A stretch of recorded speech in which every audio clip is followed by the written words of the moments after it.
Amin. Haleluya. Saudara dikasih dalam Tuhan, taruh tangan kanan kita di dada. Sama-sama bilang sama saya, tidak ada yang bisa memisahkan kasih Tuhan Yesus dalam kehidupan saya. Amin. Apapun pergumulan kita, apapun badai hidup kita, Tuhan mengasihi saudara dan saya. Ketik di kolom komentar, Tuhan Yesus mengasihi saya. Ayo teman-teman di TikTok, Instagram, Facebook, dan Zoom, ketik di kolom komentar, Tuhan Yesus mengasihi saya. Kalau Tuhan mengasihi saudara dan saya, maka apapun yang kita hadapi, Dia selalu berikan kita kekuatan. Sebab begitu besar kasih Allah akan dunia ini, sehingga Ia mengaruniakan anak yang tunggal, supaya setiap orang yang percaya kepadanya tidak binasa, melainkan beroleh hidup yang kekal. Kalau kita sadar Tuhan Yesus mengasihi kita, jangan menyerah. Amin. Kalau kita sadar Tuhan Yesus mengasihi kita, hadapi masalahmu. Kalau kita sadar Tuhan Yesus mengasihi kita, tidak ada masalah yang terlalu besar yang tidak bisa kita selesaikan bersama Yesus. Landasan hidup kita menghadapi masalah cuma satu. Karena Tuhan Yesus mengasihi saya kuat. Karena Tuhan Yesus mengasihi saya, 1.000 boleh rebah di sisi kiriku, 10.000 boleh rebah di sisi kananku, itu tidak akan menimpa. Karena Tuhan Yesus mengasihi saya sanggup mengampuni orang-orang yang menyakiti saya. Yesus mengasihi saudara dan saya. Amin. Haleluya. Ambil Alkitab kita sama-sama. Saudara yang dikasih dalam Tuhan, pagi hari ini kita akan sama-sama kembali belajar firman Tuhan. Kita ada dalam Bilangan pasal 35. Bilangan pasal 35 ayat yang ke-9 sampai dengan ayat 34. Beberapa waktu lalu saya bagikan dari pasal sebelumnya, ayat sebelumnya tentang bagaimana Tuhan meminta kepada bangsa-bangsa Israel, orang-orang Israel, suku-sukunya diantaranya, untuk mengadakan kota-kota khusus, yaitu kota-kota orang Lewi. Dan di pasal sekarang, atau di ayat sekarang, di ayat 9 sampai dengan ayat 34, dari pasal 35 kitab Bilangan, maka Tuhan mengajar kepada bangsa Israel untuk membuat kota-kota perlindungan. Untuk apa kota-kota perlindungan itu, saudara? Kita akan lihat sama-sama di ayat 9 sampai dengan ayat yang ke-34. Tuhan berfirman kepada Musa, berbicaralah kepada orang Israel dan katakanlah kepada mereka, apabila kamu menyeberang sungai Yordan ke tanah Kanaan, maka haruslah kamu memilih beberapa kota yang menjadi kota-kota perlindungan bagimu, supaya orang membunuh yang telah membunuh seorang dengan tidak sengaja. Ya, ada kata khusus di sana, secara tidak sengaja dapat melarikan diri ke sana. Jadi kota-kota perlindungan ini dibangun khusus, saudara dikasih dalam Tuhan, untuk orang-orang yang secara tidak sengaja menghabisi nyawa seseorang. Ya, kita lihat selanjutnya.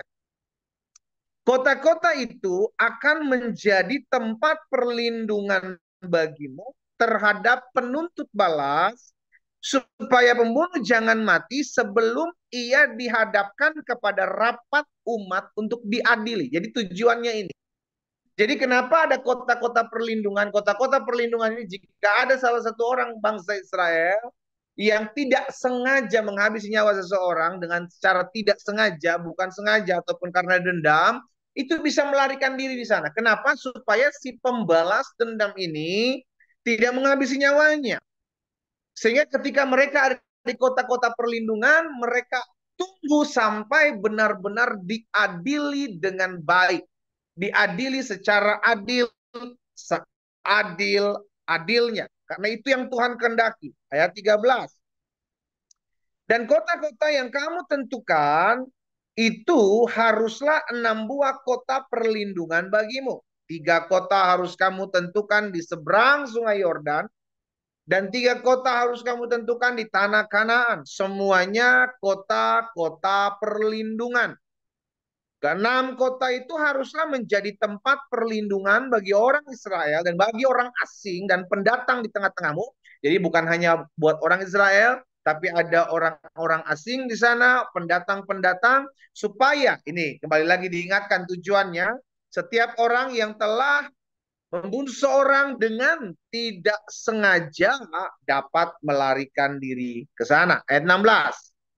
Tetapi jika ia menghabisi nyawa seorang itu dengan benda besi sehingga orang itu mati dan ia menjadi seorang bunuh, pastilah pembunuh itu akan dibunuh. Jadi hukumnya jelas.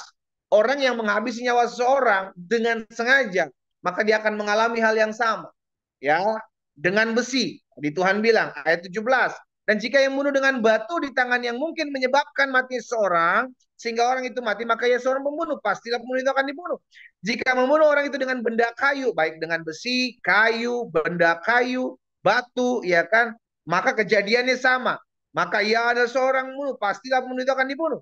Penuntut darah ayat 19 yang harus membunuh pembunuh itu pada waktu bertemu dengan dia, ia harus membunuh dia. Jadi hukumnya jelas. Barang siapa menumpahkan nyawa atau menumpahkan darah seorang, maka darah orang itu akan ditumpahkan. Ya, juga jika ia menumbuk orang itu karena benci atau melempar dia dengan sengaja sehingga orang itu mati, maka jika ia mukul dia dengan tangannya karena perasaan permusuhan sehingga orang itu mati, maka pastilah si pemukul itu dibunuh. Ia seorang pembunuh, penuntut darah harus membunuh pembunuh itu pada waktu bertemu dengan dia. Tetapi jika ia sekonyong-konyong ya menumbuk orang itu dengan tidak ada perasaan permusuhan atau dengan tidak sengaja melemparkan sesuatu benda kepadanya atau dengan kurang ingat menjatuhkan kepada orang itu sesuatu batu yang mungkin menyebabkan matinya seorang sehingga orang itu mati, sedangkan dia tidak merasa bermusuh, sikap hati, ya, sikap hati. Jadi karena ketidaksengajaan, bukan karena dendam, bukan karena permusuhan, maka orang ini mati, saudaraku, dan dia tidak merasa bermusuh dengan orang itu dan juga tidak mengikhtiarkan celakanya. Ayat 24, maka haruslah rapat umat.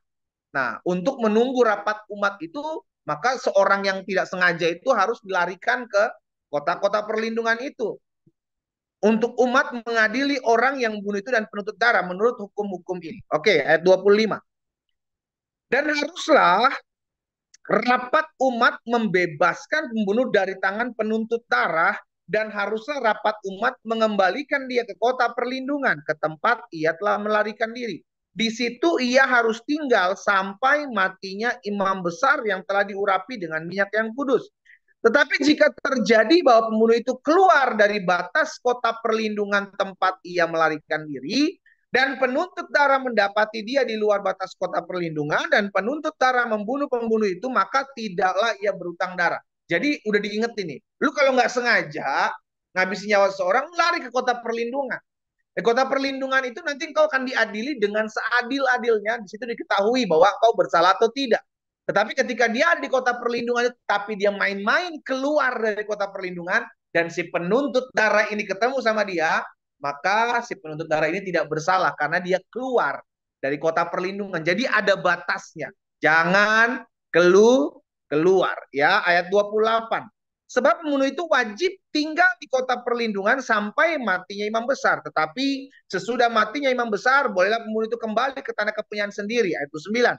Itulah semuanya yang harus menjadi ketetapan hukum bagimu turun-temurun di segala tempat kediamanmu. Setiap orang yang telah membunuh seorang haruslah dibunuh sebagai pembunuh menurut keterangan saksi-saksi. Tapi kalau hanya satu orang saksi, tidak cukup untuk memberi keterangan terhadap seorang dalam perkara hukuman mati. Janganlah kamu menerima uang tebusan karena nyawa seorang pembunuh dengan kesalahan setimpal dan hukuman mati. Tetapi pastilah ia dibunuh. Juga janganlah kamu menerima uang tebusan karena seorang yang telah melarikan diri ke kota perlindungannya, supaya ia boleh kembali untuk diam di tanahnya sebelum matinya imam besar.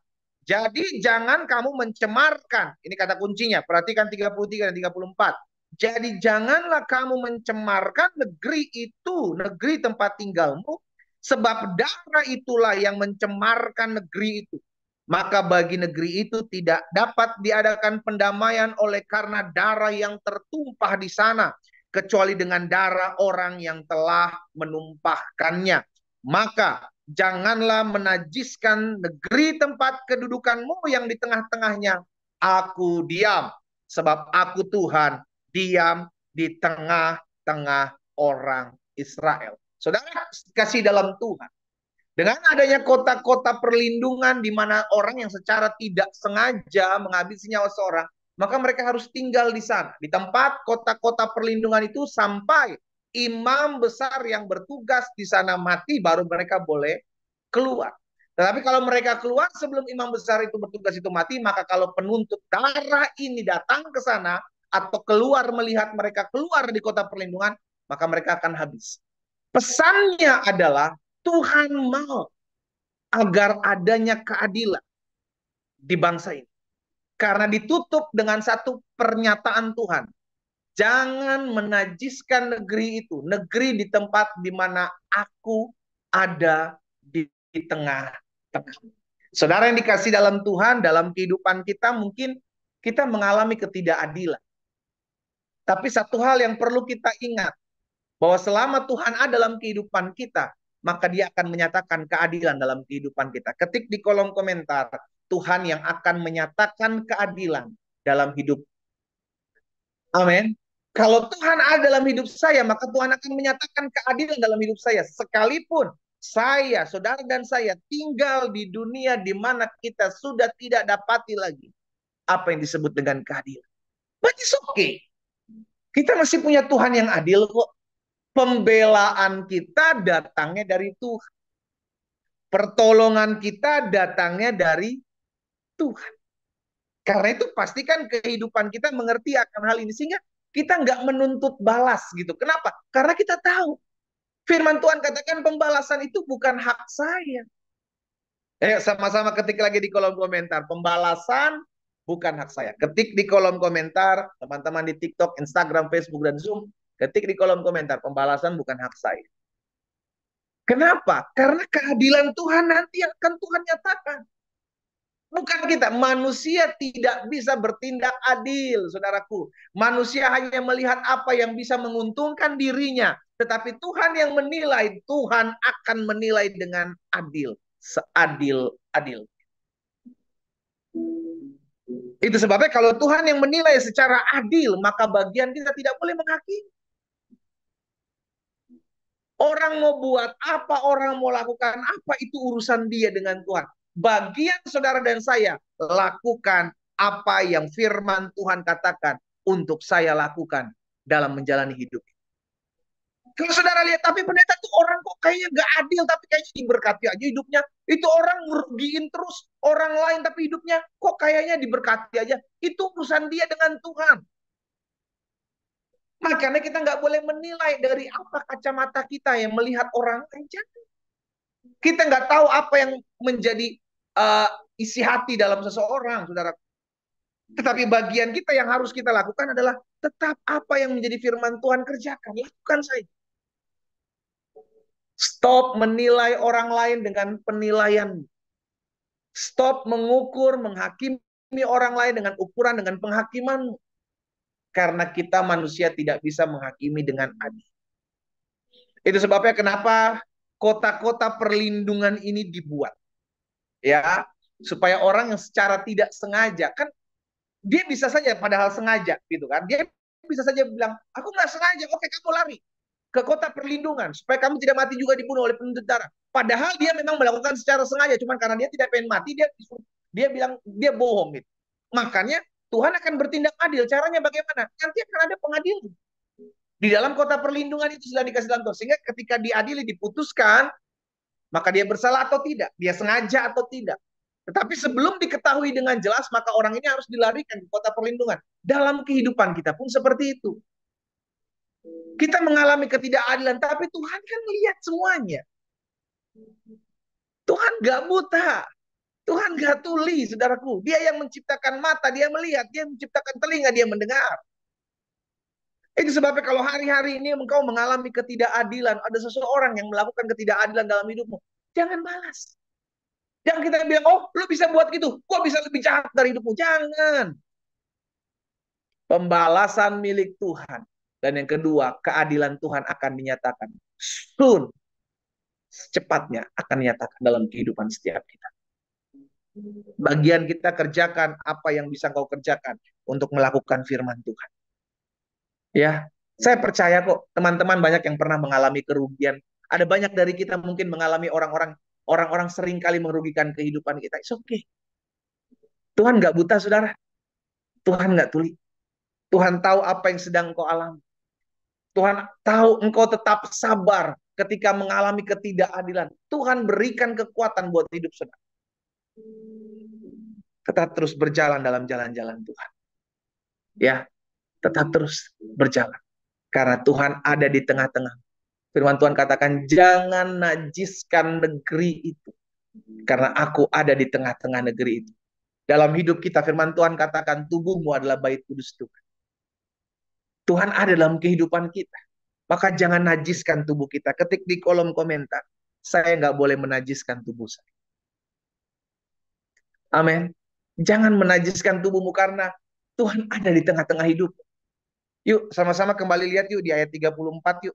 Di ayat 34 dalam pembacaan firman Tuhan ini kita lihat. Maka janganlah najiskan negeri tempat kedudukanmu yang di tengah-tengahnya aku diam. Jangan najiskan tempat di mana ada pribadi Tuhan. Karena Tuhan kudus. Amin. Jangan menajiskan tempat itu sebab aku Tuhan diam di tengah-tengah orang Israel. Di tengah-tengah hidup saudara dan saya, ketika hidup kita dibeli dengan darah yang mahal, maka tubuh kita milik Tuhan. Alkitab katakan muliakan Allah dengan tubuhmu. Jangan menajiskan tubuh. Dengan pikiran, dengan sikap hati yang membenci sesamamu. Jangan. Akan ada waktunya Tuhan menyatakan keadilan. Baik engkau yang mungkin hari-hari sedang menjadi korban ketidakadilan, atau engkau yang sekarang sedang menjadi pelaku ketidakadilan, bertobatlah. Berbaliklah kepada Tuhan. Selama masih ada waktu, Tuhan datang sama Tuhan, minta Tuhan pulihkan hidup. Mungkin kau dulunya adalah korban ketidakadilan, tapi karena engkau ngotot, engkau bilang, aku bisa jadi sama dengan mereka. Akhirnya engkau jadi orang-orang yang juga bertindak, merugikan orang lain. Berubah selama masih ada kesempatan. Karena keadilan Tuhan akan dinyatakan, cepat atau lambat, suka atau tidak suka, mau atau tidak mau, itu akan terjadi. Tuhan akan menyatakan apa yang ada di dalam gelap, terbuka dalam terang.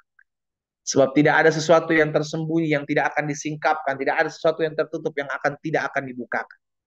Ini hanya bicara tentang waktu. Karena itu ayo, lakukan apa yang baik buat semua orang.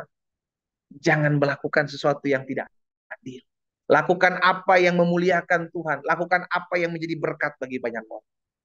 Jangan merugikan orang lain. Ketik di kolom komentar yuk. Terakhir ya. Jangan merugikan orang lain. Amin. Ya. Kita berdoa. Kita datang kepada Tuhan. Bapa dalam nama Yesus. Kami mengucap syukur karena pagi hari ini kami mendengarkan firman. Kami berterima kasih karena pertolongan Tuhan yang memampukan kami untuk merenungkan firman Tuhan di pagi hari ini. Kami dibukakan pewahyuan hikmat Tuhan. Sehingga kami belajar bahwa Tuhan rindu bahwa adanya keadilan di tengah-tengah di mana kami hidup. Namun kami sadari ini yang kami lihat. Seringkali kami mengalami ketidakadilan dalam hidup ini. Tapi kami tahu kok Tuhan ada di tengah-tengah kami. Kalau Tuhan ada di tengah-tengah kami, maka Tuhan akan menjadi pembela dalam ketidakadilan. Tuhan akan menjadi penolong buat orang-orang yang mengalami ketidakadilan. Karena Tuhan adalah hakim yang adil.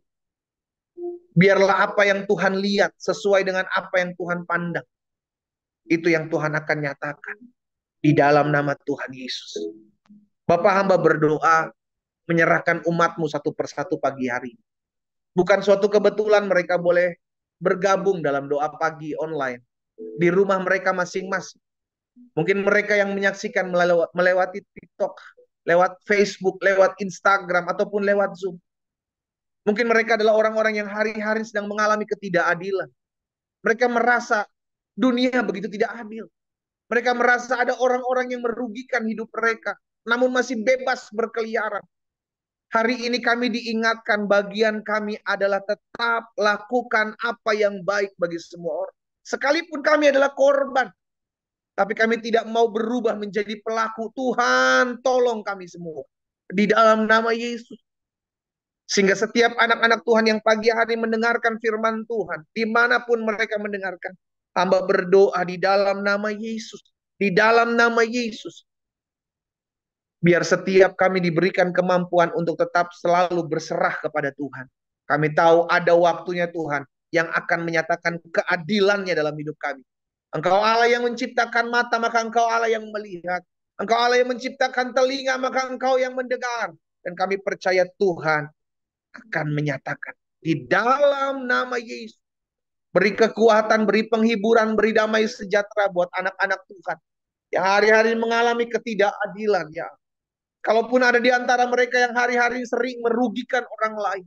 Oleh karena dulu mereka adalah orang-orang yang dirugikan, namun sekarang berubah menjadi orang-orang yang merugikan orang lain. Dan mereka mendengarkan firman-Mu pagi hari ini dalam nama Yesus. Tuhan, lihat setiap hati yang mau diubahkan.